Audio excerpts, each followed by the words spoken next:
Hello, this is Katie. We're going to be making some earrings today. So they're really quite a dramatic chandelier type earrings, lots of drop, lots of depth. So we're going to be learning how to make the frame, how to attach a little motif, the chandelier motif, to the bottom of the frame, binding them together, and just how to make the little charms that go in the bottom. So you can make them as dramatic as you want. You can make them quite dainty.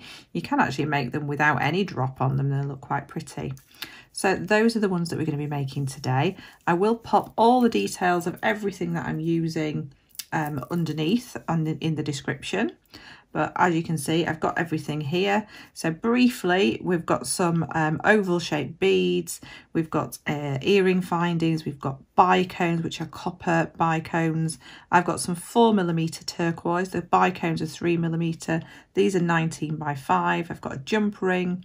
And I've got some standard head pins. So they're the kind of ingredients that we need other than the actual wire. But like I say, I will pop all the details for those just below in the details, in the description, sorry. And then we're going to need some wire. So for the base, for the frame of this, we're going to be using 1mm, which is an 18 gauge wire. And we're going to be using a 0.4 to bind everything together, which is a 26 gauge wire. So those are the wires and the sizes that we're going to be using. And the tools. So the tools, just move these out of the way. We're going to be using our standard jewellery making tools. So these are our flush cutters, our chain nose pliers, and round nose pliers. So they're just kind of your standard tools that most people have. I'm also going to be using some bail making mandrels as well, so bailing pliers. So I'm going to be using the smallest two on these, which is the 2mm and the 3mm, and on this larger pair I'm going to be using the 20mm. So that's a diameter that you might be able to find around about in your home, something around about, but you should be able to find something, if not like a chunky pen or something like that, should do that if you don't have the actual pliers themselves. So first of all, we're going to use our 1mm, which is our 18 gauge wire, and I've got 8 centimeters, which is approximately 3 inches. So you need them to be identical. You need them to be the exact same length. So 8 centimeters, 3 inches of your 1mm 18 gauge wire. And just for the next section, I've cut about 10 centimeters each of the same wire, and that's going to make the little chandelier bit in a second. Because we're making earrings, we always make things in tandem. So we make things not one at a time. We do one, we do the other. So we're just kind of following on. So you make a pair of earrings at the same time. Don't make one earring and then move on to making a second earring, because you'd probably make them very slightly different. So it does work out a lot better. So initially we're going to grab both of these wires, we're going to line them up in our hands, and then we're going to take our 20mm mandrel. So we're just going to use that mandrel to wrap these around. So we want them to be around about in the middle. So don't worry if you think, oh, it's not quite in the middle, how do I know? Don't worry about it, because as long as you've lined them up nicely and then you bring them round, as long as they meet together at this point and you've got this all set nicely with using the warmth of your fingers, you will be in the middle. So there you go. So you've got those in the middle. And now what I want to do is just very slightly cross them over, just very slightly. And then once you release them, they will spring back and they will sit nicely together. So we've got the first move done, the first part of making our pair of earrings. We've got 2 identical pieces. Okay, so to turn the loops for this top section, what we're going to do is we're going to use the smallest part of our mandrel. So this is a 2mm part, and we're going to turn them towards the inside. So positioning our pliers right at the very tip so we can't feel anything. And what I'm going to do is I'm actually going to push the wire. So I'm going to push the wire around like so, as far as I can go, and then I can take my pliers out and reposition, and then I can continue to push the wire until the tip of the wire meets the edge, like so. And then I can do the same on the opposite side. So just popping my wire in between and pushing around like so, and then I can re-manipulate my pliers move them to where it works out more comfortable for you, and then push that all the way until we get right to that edge, like so. So we'll have a matching side, and then when we push them together, they will form a little loop at the top there, and that's what we're wanting. So when you're doing this yourself, you would make this one immediately straight afterwards, so you can compare them and make sure that they're a matching pair. But I'm just going to make one today, so we're just going to go with that. I'm just going to make sure these are really close there. That makes me feel better. So now we're going to make the little part for the bottom. So this 10cm piece of your 1mm 18 gauge wire, so this is going to make this little kind of chandelier part at the bottom where these loops are. So that's, and then we're going to bind it all together. So we're going to go back to using our baling pliers. Just move that piece out of the way for a second. We're going to firstly use a 3mm. So I'm going to use a 3mm part for the center loop, and then the other loops are all going to be the 2mm. So I'm just going to pop it in around about the middle.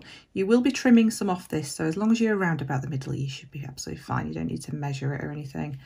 What we want to do is form a loop around that middle mandrel. So I've just started to form that. I'm just going to turn it around towards me so it's a bit easier for myself. And push. So we've got a loop on our wire, and you can take that out. So that's our first loop done. So now every time we form a loop, we're going to be leaving. We want the size of our loop to be on the same size of our original loop. So move down to the smaller mandrel. And we want to leave about the width of the wire in between. We want them nice and close together. So we just want to leave about the width of the actual wire that we're using. And I'm going to push around, and it's going to come over the top of all our work. Either side, both sides are coming over the top.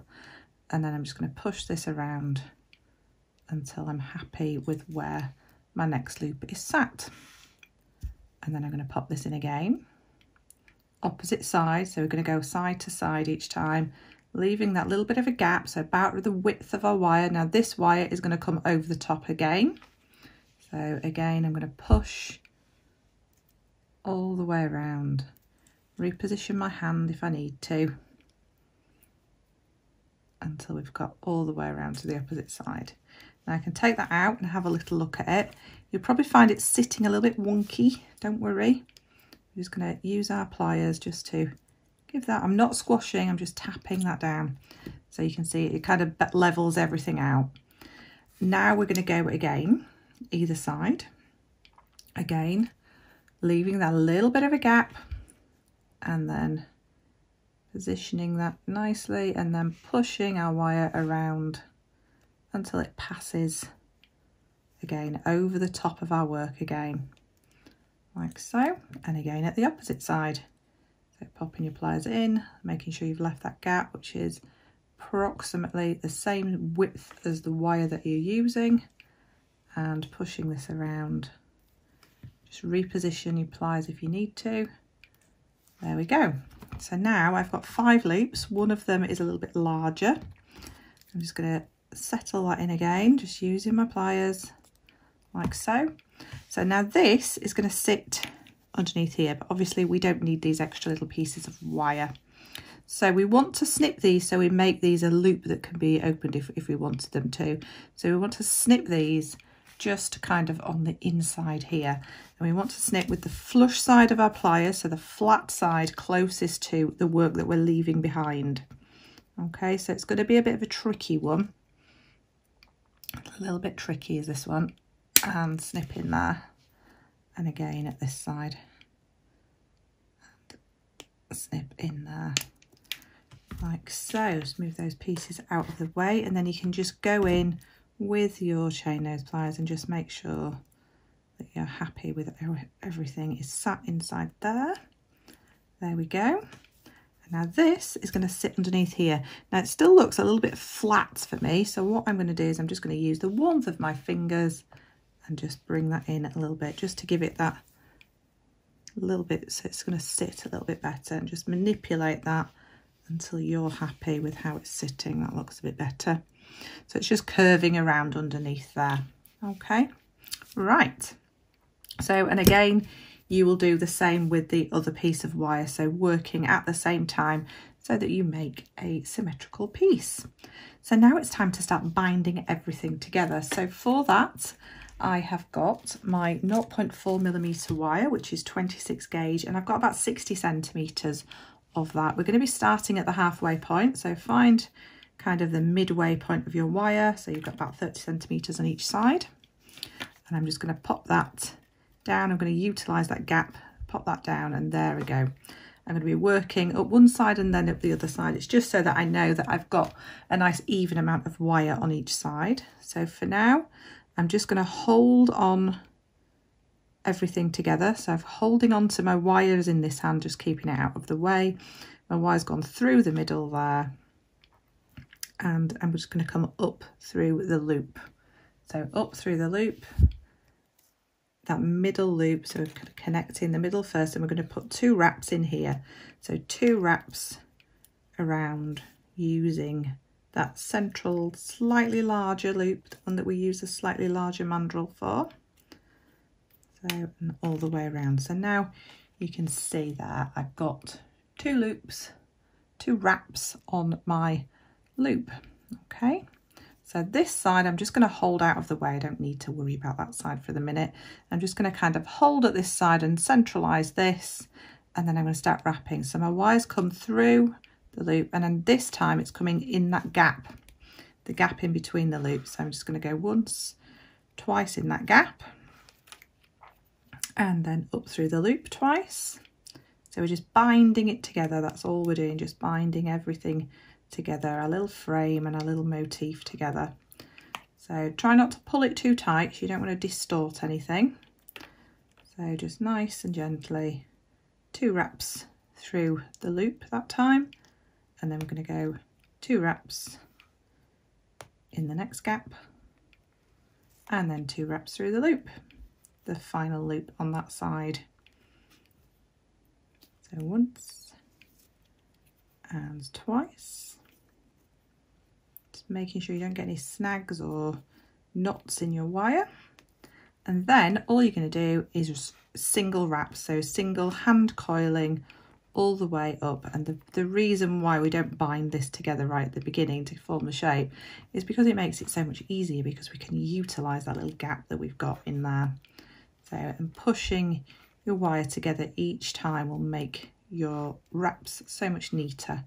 So you're just going to continue all the way up and leave a few millimeters before you get to the loop and stop, and then you're going to do the exact same at the other side, but don't cut any wires off, because I'm going to join you back there in just a few moments where we're going to bind this top section together.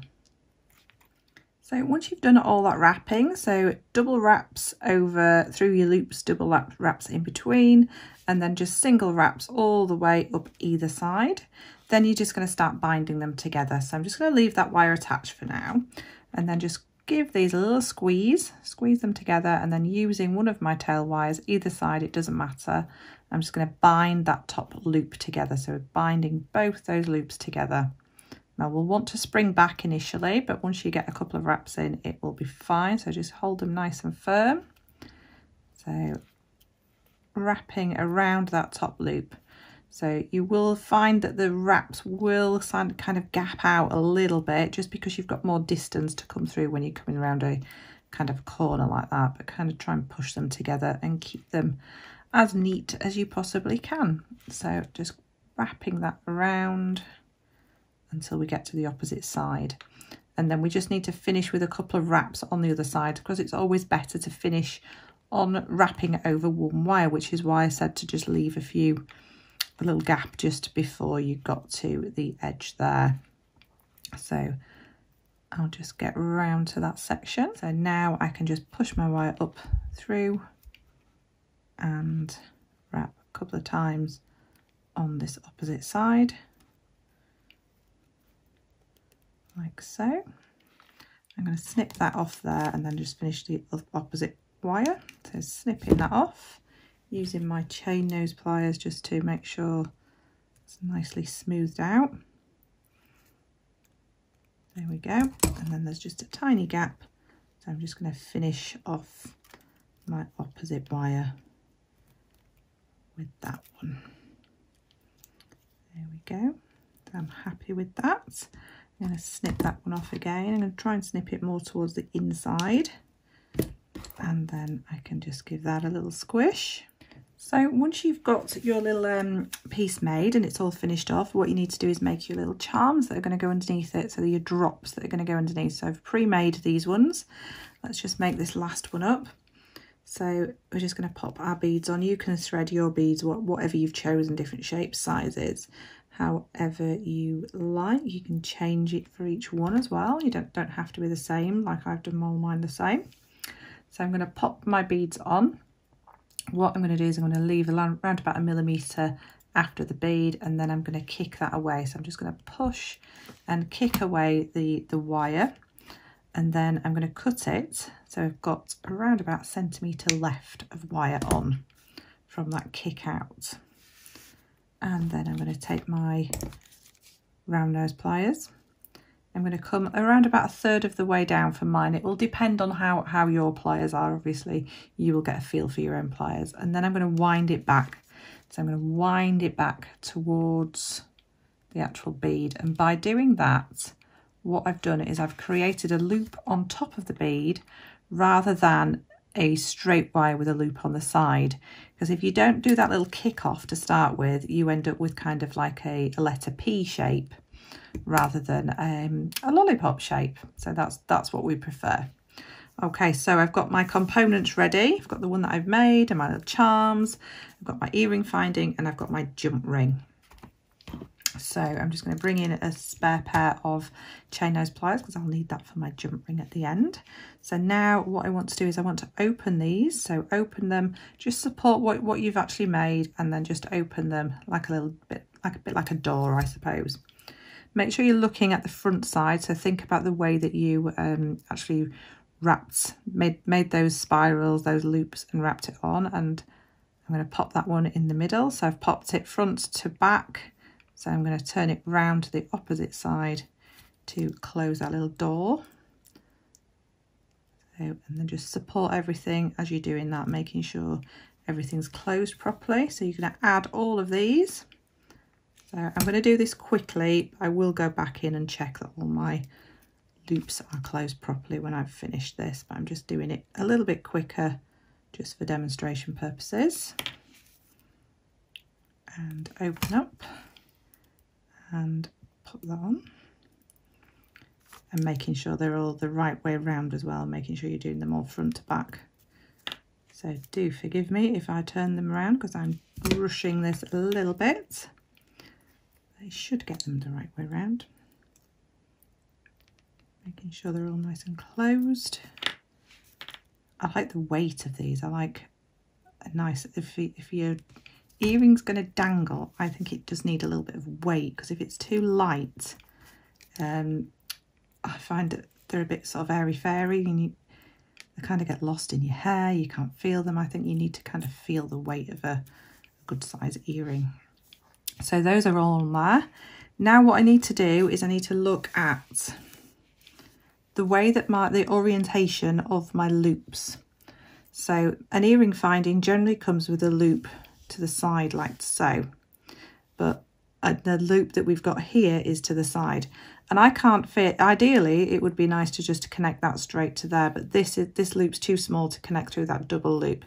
So we're going to add another jump ring, but to do that what I need to do is just support everything there and just change the orientation of that loop at the bottom there, and then we're the same way around. So when we put this one in between, so through the loop and then onto the earring finding, it's going to sit in the right direction. And then using another pair of chain nose pliers, I'm going to close that up, and then we will sit in the right direction. So you can see my two smaller loops are in the same direction, and then this loop's sideways on. So just making sure that things sit nice like that is really, really important. So there you go, that's our earring made. Obviously you will make a pair like these ones here. They will also make a really nice pendant. So you could make one into a pendant as well, because I've got 3 here now, although I can make another pair. So I hope you've enjoyed making these, watching the video. Hope you've learned something from it. Like I've said, I will pop all the details below in the description, so all the wires that I've used, all the ingredients as much as I can that I've used. Like I said, I've had the turquoise for quite some time, so I might not have the details for the turquoise, but I've certainly got the details for all the copper beads and wires that I've used. If you've enjoyed my video, pop me a like below, I would really appreciate it, and don't forget to click that bell and subscribe, and make sure you subscribe to all my notifications and you won't miss out on a thing. I've got so much planned for the summer. I'll see you again soon.